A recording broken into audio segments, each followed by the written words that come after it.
What is going on, guys? Welcome back. In this video today we're going to take a look at 3 fascinating and unique ways to calculate or approximate pi in Python. So let us get right into it.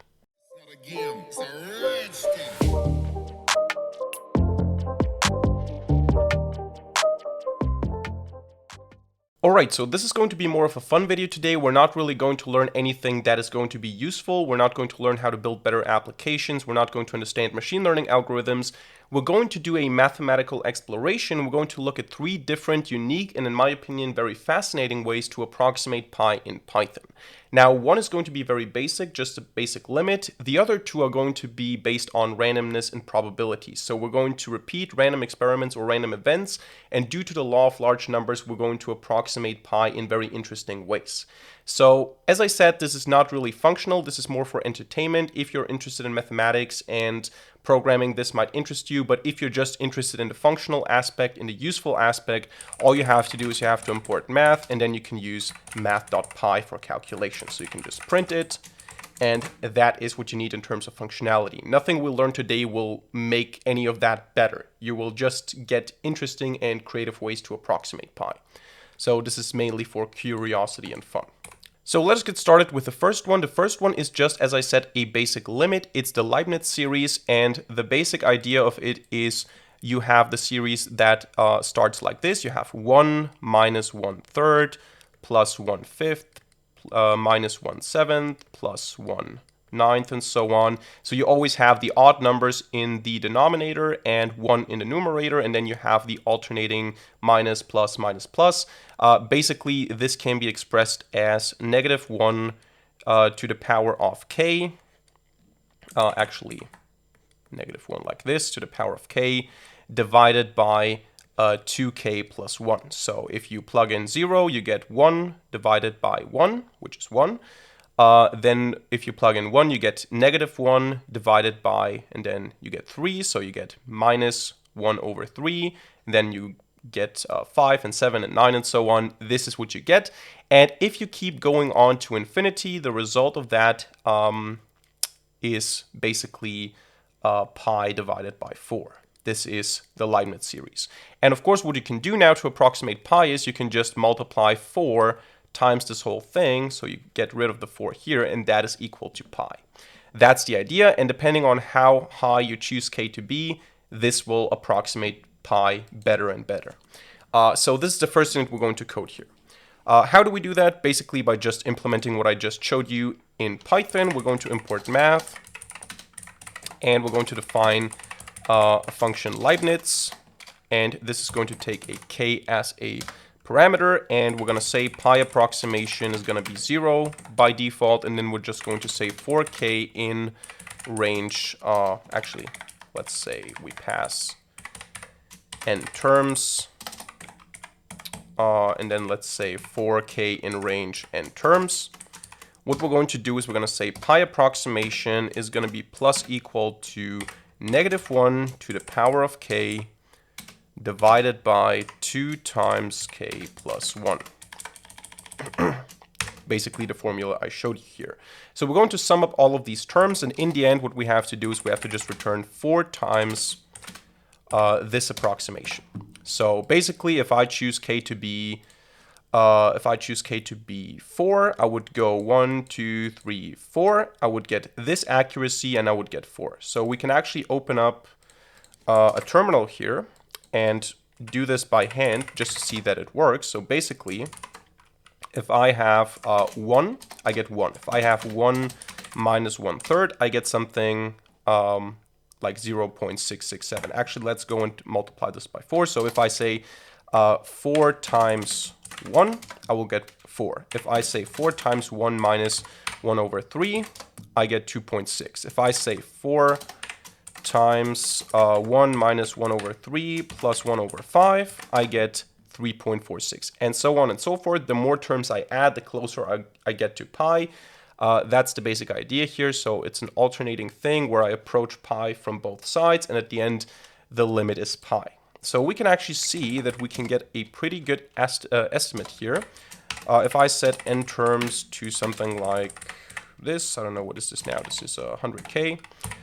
What I can do is I can say print Leibniz n terms, and I will get a number. I get 3.14159 and so on. I can also print math.pi as a comparison, so you can see up to this point it's accurate, and the more zeros I add, the more accurate this will become. So yeah, you can see it gets more and more accurate, closer and closer to pi. And this actually, if I take this to infinity, is the same thing as saying 4 times math.atan arctan of 1. That is basically the same thing if I take it to infinity. So that is actually exactly pi. All right, so that's the first thing. This is not too impressive, not too fascinating, in my opinion. It's a nice limit, and it approximates pi. The second thing is already much more interesting, in my opinion. The second thing is a so-called Monte Carlo simulation or approach to calculate pi. The basic idea here is, let me sketch that here in my paint, because this is a very visual thing now. The basic idea is we have a coordinate system, let's say, and the coordinate system has x and y, and I have x here, y here, and let's say I want to go to 1, 1, -1, and -1. Now let's say I have a square here. So this is an area where I can spawn random points. That's the idea here. Now imagine all of these to be of equal size. What I can do now is I can spawn random points here. I can just use a random generator to spawn random points anywhere here in this square. This is what I want to do. Now, what happens is some of the points will end up being inside of a circle. So let's say I have a unit circle here. Now imagine this to be a circle and not not this. Imagine this to be a perfect circle. And some of the points that I spawn will end up inside of the circle, whereas some other points will end up outside of the circle. And if I do that for a lot of points, I will have a lot of points outside of the circle and a lot of points inside of the circle. So there will be a certain ratio here. So we can just simulate that with random numbers. And the idea is then that if I take the points inside the circle, so inside circle, divided by the points total, so all of the points, so you could say inside circle, and then plus outside. And if I take that times 4 again, so 4 times that, this is going to be roughly pi. That's the idea. This is super fascinating. So the ratio here, the percentage of points inside the circle, times 4 is going to be roughly pi. That is how we're going to do that now. So how can we do that in Python? Quite easily. Remember, if you know it, if you don't know it, you're going to learn it now. How can we check if a point is in the circle? Very easily. Everything in the circle has to be x squared plus y squared has to be less or equal to 1. This means it's inside of the circle, because that point here along the circumference of the circle will be x squared plus y squared will be 1 at all these points. So everything below 1 or equal to 1 will be inside of the circle. All right, so let's go ahead and say import random. And then we're going to say define Monte Carlo pi. We're going to do this for n points.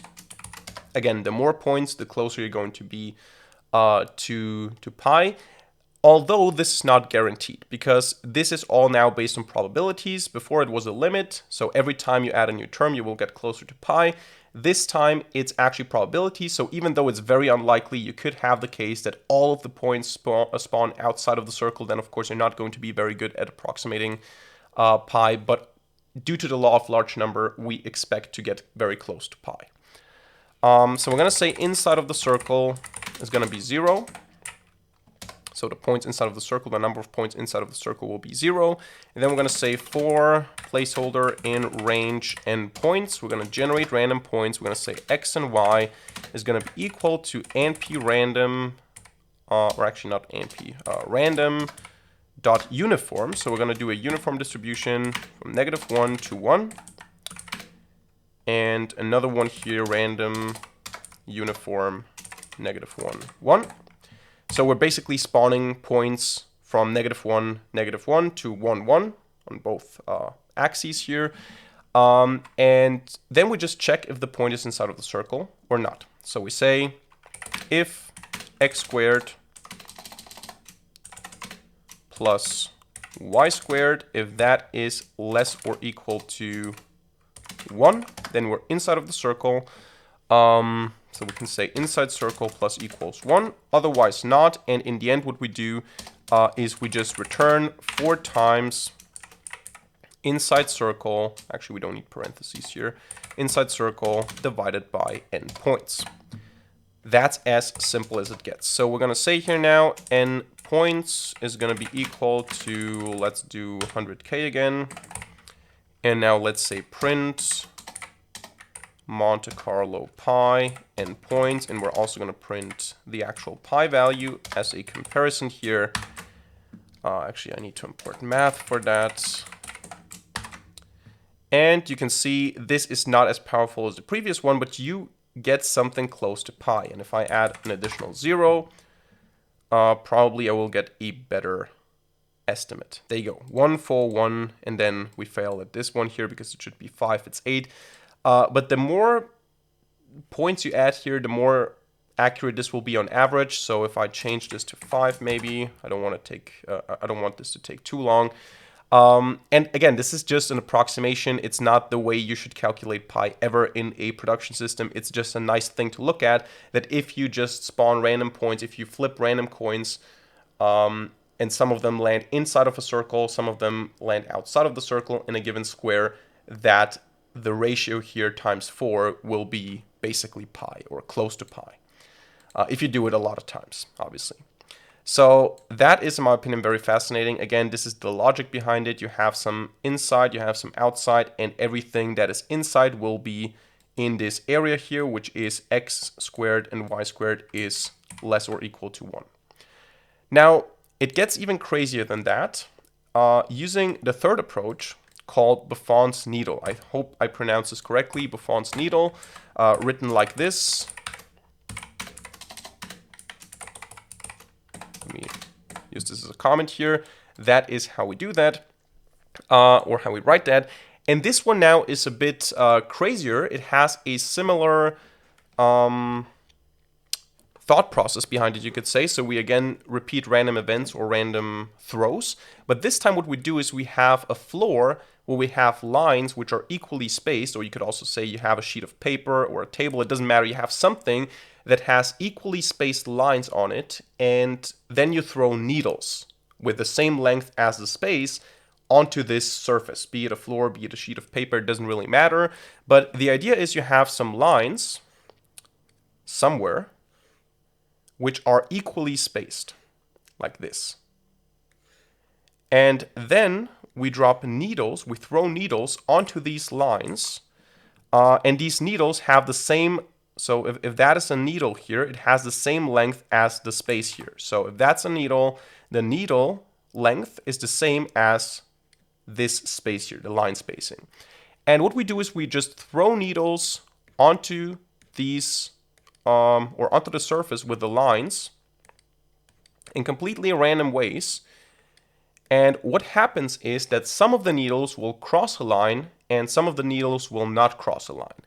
And here the ratio again, if we take 2 times the needle length times, or actually the needle length is not important because it cancels out with the line spacing, but 2 times the number of throws divided by the number of crosses will approximate pi.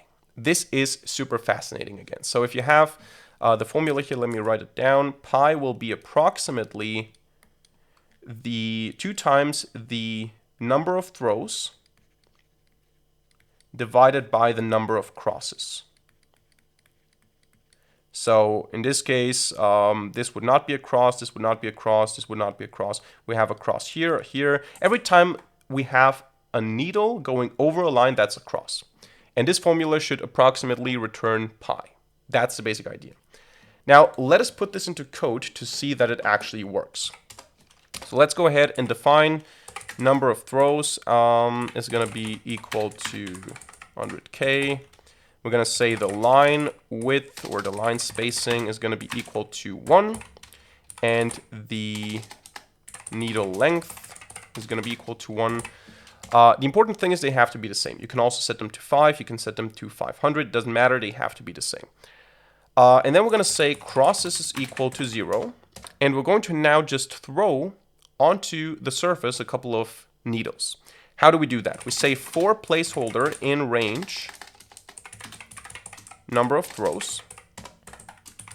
And what we do is we choose a random point as the endpoint for the needle. So I say endpoint is going to be random.uniform. So give me any point between 0 and the line spacing. The idea behind that being I want to pick a random point for the needle to drop. So any point. Now if I move my mouse around randomly and I stop somewhere, okay, this would actually now be a point of the needle. So it could be this one here, whatever. It's some point. Let's say this one here. This point is going to be between 0, if I consider 0 to be one line, and between line space, let's say 1, if I consider that to be the other line. So somewhere in between here, I'm going to have my endpoint. Let's say here. The second thing I want to randomly generate is the angle. So if I know my endpoint of the needle is here, the needle could look like this, or it could look like this, or it could look like this. It could have different angles. And depending on the angle and the endpoint position, it either crosses the line or it doesn't. So what I'm going to do now is I'm going to say, okay, the endpoint is some point between 0 and line spacing, and the angle is going to be something between 0 and 180. Because if it's something else, it's basically the same. So if I have something like, it doesn't matter if I have 90 degrees, or if I have, what is it, 180 plus 90 would be 270. It doesn't matter if I have 270 or 90. It's the same angle, basically, because the direction doesn't matter. Actually, you could even just do 0 and 90, but let's do 0 and 180. So angle is random uniform between 0 and 180. So now we have a basic random endpoint and a basic random angle. And now all we need to do is we need to know if the needle with that endpoint and angle crosses any line. How do we do that? We have to convert the angle in radians. Now, I need to say that if we do that, if we convert the angle in radians, technically speaking, we are cheating. Because to do that, we require pi. So we do use pi behind the scenes to do all of this. However, if you were to do this in real life without pi, by actually throwing needles onto a lined surface, it would work without knowing pi. So we're not really using pi to derive pi, we're just using pi to automatically determine if something crosses a line. You could also do that without having any knowledge of pi by just looking at the lines in the needles. So if you were to do this in real life, knowing pi is not a requirement. It's just a requirement for automating the process here. So angle in radians is math.radians of the angle. And all we have to do now is we have to use a sine function to determine the y position of the other end of the needle. Because basically, we're projecting now, we're saying projection is equal to needle length times math.sine of the angle in radians. Basic idea here is that this will give us, if I have, let me just get my tablet here again. If I have a needle and I have an endpoint and some angle here, if that is now the full needle here, this value here, knowing how high this is the result of taking the sine. Actually, I don't need math here. I can just say sine of the angle. So let's say this is alpha. So whatever this is, if I take the sine times the needle length, I will get this position. So it gives me the y coordinate basically. And if that position is larger than the line spacing, so if the endpoint in that position, so if I say if the endpoint position that I have plus the projection, if that goes beyond the line spacing, then I'm crossing a line. So if I take the position I currently have, because what the sign gives me actually is not the position itself, but it gives me the position relative to the endpoint. So it gives me from this line, what's the y difference here? So the sine of the angle gives me this position here with relation to this position. It gives me the y difference here. And I now have to also add this difference that I already have by choosing the endpoint. And if that plus that crosses the line, if that plus that is more than a line spacing, then I'm crossing a line. So if that's the case, we have crosses plus equals 1.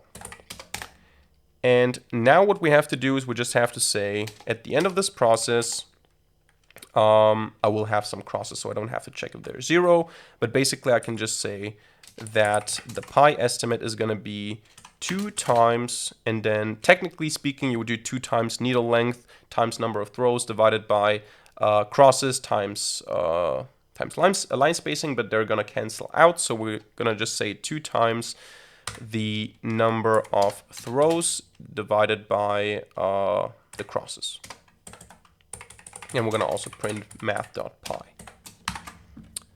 And there you go. So after, what do we have here? 100,000 of these throws, we get something close to pi, 3.139. I can add a 0 here. And in this case, we get something closer to pi. I can add another 0 here. This will take longer now, but it should give us something even closer. 3.14125. This is no longer correct, but you can see it approximates pi. And if you do this infinitely many times, you will have the exact value of pi in theory. But you can see this is a very fascinating way, in my opinion, to derive pi, to calculate pi, to approximate pi, whatever. It's super fascinating because you're literally just throwing needles onto a surface. And you could do that theoretically in real life without knowing pi. Again, the only reason we need pi here is to do the sign calculation to automatically determine if something crosses a line or not. So automatically doing that already requires pi, obviously. But if you were to actually get a sheet of paper or a floor that has equally spaced lines and you have needles with the exact length of the spaces, you could just throw 100,000 needles onto the floor, count how many of them cross the lines or cross any line, and you would get something close to pi. So this is super fascinating. So these are the 3 ways that I wanted to show you: the Leibniz series, the Monte Carlo way, and the Buffon's needle.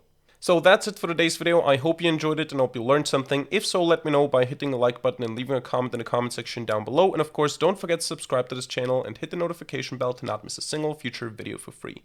Other than that, thank you much for watching. See you in the next video, and